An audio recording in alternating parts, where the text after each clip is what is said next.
wrote my speech in the commemoration of my friendship with my best friend Jillian. I will be talking about how we met and some of our favorite memories. Do you remember the very first time you met your best friend? Having a best friend is like having a chair to always sit in or a wall to always support you. Research has even been done on the benefits of this topic. Jacqueline Andrikos, an author, wrote on the website Health that best friends give you emotional strength, make you feel more optimistic, and even help you block out anxiety. Everyone has some sort of best friend in their life, whether that be a cousin, a pet, or even a grandparent. Probably unlike many others, I was forced to be my best friend. Little did I know that putting myself so far outside my comfort zone would give me such an amazing friend. The beginning of one of my best friendships started with a school visit, a text message, and a sharing of similar interests. It all began when my family visited Iowa to find a new house. Little did I know that not only would I find a new house, but I would find a best friend. My mom had scheduled a school visit for me to see my new school. On the visit, we happened to run into a history teacher. My mom and him started talking for a bit, and we came to find out that he had a daughter that was going to be in my class. Her name was Jillian. Her dad gave me her phone number, and Jillian got mine. Being that I was very shy and not all ready to meet any of my new classmates, I planned on not texting Jillian. But a few hours later, Jillian had actually texted me. I was so nervous, and it felt weird to be texting someone I had never met or even seen. Soon after that, she asked me to get ice cream with a few of her friends. I was very hesitant on taking Jillian up on her offer, and I honestly did not want to go. But of course, my mom told me this is a great time to meet new people, and that she wanted me to go. So naturally, I did. We set up a time for her to pick me up at my hotel, and I waited down in the lobby with my mom and sister. The plans to meet with Jillian were made, and I could not have been more nervous. Waiting to be picked up by a couple of strangers in a new town, completely unfamiliar to me, was a very anxious moment. I will never ever forget that situation.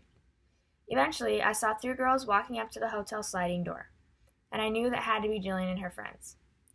She walked up to me and introduced herself. I'm pretty sure we even shook hands because I couldn't think of a better way to greet her.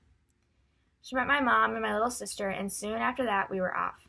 We went to a very popular ice cream place called Bird Souls. Richard Johnson, an author for the Mason City local newspaper, Globe Gazette, describes Bird Souls as 80 years of brain-freezing bliss.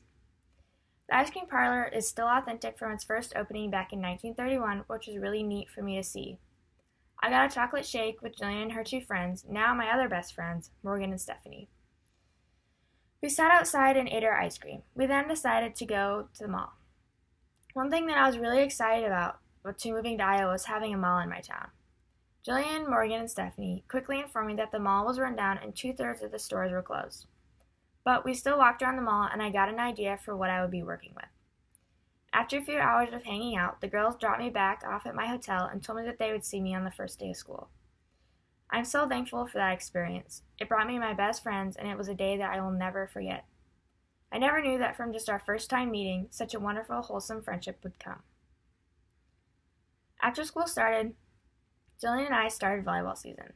We both played front row and had a lot of fun times during practice. We even became co-captains our senior year and would lead open gyms and practices during the season. One of my favorite memories that sticks with me the most from volleyball was the time we were messing around and passing over the net, not being productive at all. Jillian happened to come over to my side of the net, and I jumped, and my elbow came down on her head. Her only comment from the incident was that the scent of my cinnamon gum was overpowering. We laugh about this story all the time. Sometimes I would stick my old cinnamon gum wrappers in her locker so that she would open and she would get a whiff of the smell. We also ran track together. Jillian would throw shot and disc, and her dad, being the coach, would occasionally throw her in a JV relay race to make her run. Track practices were also a favorite activity of Jillian and I's. We would warm up together, run by each other, and were also stretch leaders. The meets were also fun to hang out at. Having these sports was a big way of bonding for us and made our friendships so much stronger. Having played multiple sports also introduced me to way more friends. Jillian and I would also hang out a lot outside of sports in school. We even go on each other's vacations. She came on a spring break trip with me to Minnesota, and I went on a summer vacation with her to a lake. These two are memories that I can hold on for a lifetime. Even after our first year of college and not seeing each other every single day at school, we are still best friends. We kept in touch through the whole year and saw each other on school breaks. Soon enough, she was helping me move into my apartment in August in Iowa City. I'll always look back on Jillian and I's friendship as something that made me who I am today. It all began when I met Jillian's dad in the school office. He connected us so easily by exchanging our phone numbers, and a text from Jillian popped up on my phone a few hours later. From then on, we were great friends and spent countless hours together. Friendships are important for a person to have because it's another line of support. Not only do friendships support you, but they care about you and want you to have fun with life. Those are just a few things that I have learned from my friendship with Jillian over the years. I will never be able to thank Jillian enough for taking me to Birdsell's and hitting the start button on our friendship. So next time you have the opportunity to meet someone new, I highly recommend it because you never know when you're going to meet a new best friend.